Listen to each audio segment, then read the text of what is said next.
तीन दोस्त हर्ष, मोहित और विवेक राजस्थान के एक छोटे से गांव आए थे। वो लोग अपने काम के सिलसिले से यहां आए थे। अपने कारोबार के लिए यहां फैक्ट्री डालना चाहते थे, क्योंकि उस गांव में जमीन और मजदूर दोनों ही बहुत सस्ते थे। उस गांव में विवेक ने होटल सोलफुल में रुकने का इंतजाम किया था। होटल सोलफुल एक छोटा सा होटल था। कोई आलिशान पत्थर नहीं थे, उसमें बीएस ईंट से बनी एक इमारत थी और नीचे खाने का बना एक वेज रेस्टोरेंट में भी टेबल और दरवाजों पर धूल लगी हुई थी, जैसे वहां का चूल्हा सालों से जला ही नहीं था। जैसे ही वो लोग होटल पहुंचे तो उन्होंने देखा कोई स्टाफ ही नहीं था। बस वॉचमैन के नाम पर एक बूढ़े से चाचा बैठे थे जो अपनी बीड़ी पी रहे थे।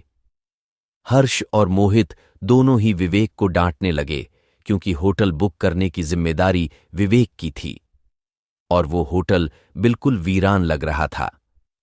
उनकी बातों को सुनते हुए वो वॉचमैन चाचा हंसते हुए उन तीनों के पास आए और उनसे पूछने लगे कि क्या वो होटल में ही रुकने वाले हैं। उन तीनों ने सर हिलाकर हां कहा और चाचा जोर जोर से हंसने लगे। हंसते हंसते ही फिर उन्होंने चलना शुरू किया। कुछ गुनगुनाते हुए वहां से चले गए। उन तीनों ने वॉचमैन चाचा को पागल समझकर उनकी बातों पर ध्यान नहीं दिया। तभी रिसेप्शन पर एक आदमी आया, एक लंबा सा घनी दाढ़ी वाला आदमी आया। उसने उन्हें रूम की चाबी दे दी। वो लोग ऊपर अपने कमरे में गए। उन्होंने अपना सामान रखा और कुछ देर आराम करने लगे। हर्ष को अचानक प्यास लगने लगी और कमरे में पानी नहीं था। हर्ष जैसे ही पानी लेने कमरे से बाहर निकला, उसे पायल की झंकार सुनाई दी।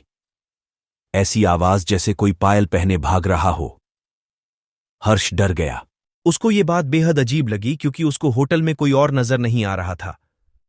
अब उसके फ्लोर के लास्ट कोने से पायल की आवाज के साथ साथ एक लडड़ी एचकी के हंसने की आवाज भी आने लगी थी। हर्ष उस एवज के पीछे जाने लगा था कि तभी उसके कंधे पर किसी ने हाथ रखा और हर्ष चीख पड़ा। पीछे रिसेप्शनिस्ट पानी लेकर खड़ा था। हर्ष ने अपनी बौखलाहट में उस हर्ष को डांटा और पानी लेकर वापस अपने कमरे में चला गया।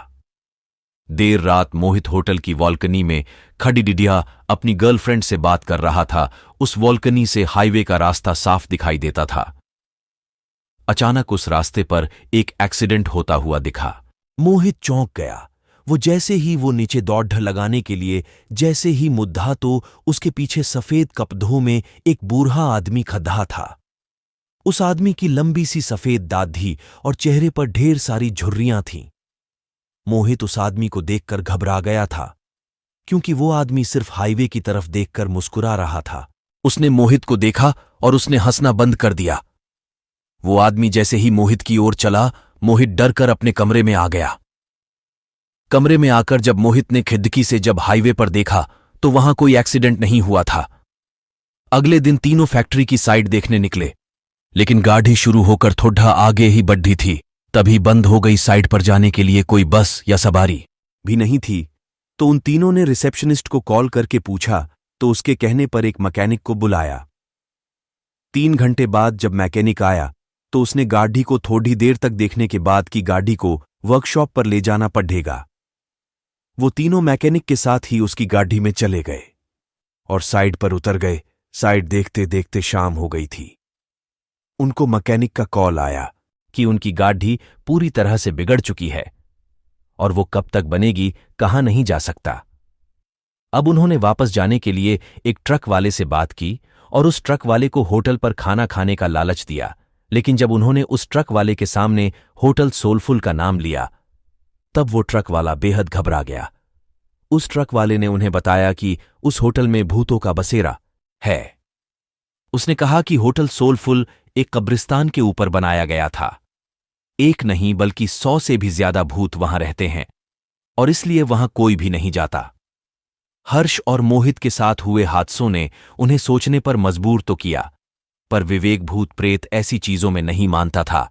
उसने ये बात रफा दफा कर दी और ट्रक ड्राइवर से कहा कि वो उन्हें होटल से थोड़ा दूर ही उतार दे।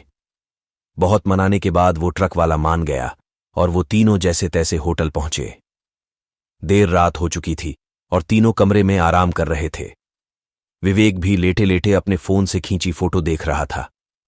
लेकिन अचानक वो उठकर बैठ गया। ऐसा लग रहा था जैसे उसके होश ही उड्डीडी अच गए हों। उनकी तस्वीरों में उनके ही कमरे में बहुत सारे बच्चे दिखाई दे रहे थे। वो बच्चे शायद उस होटल में बसे भूत ही थे। विवेक का पूरा शरीर ठंडा पड़ीडीएच गया। उसने हर्ष और मोहित को जब फोटोज के बारे में बताया तो वो तीनों बहुत घबरा गए। वो उस होटल के रिसेप्शनिस्ट को ढूंढते हुए नीचे आए, लेकिन उस आदमी का नामो निशान ही नहीं था। वहां उन्हें वो बूढ़े चाचा बैठे हुए मिले। उन्होंने ये सब उस बूढ़े चाचा को बताया।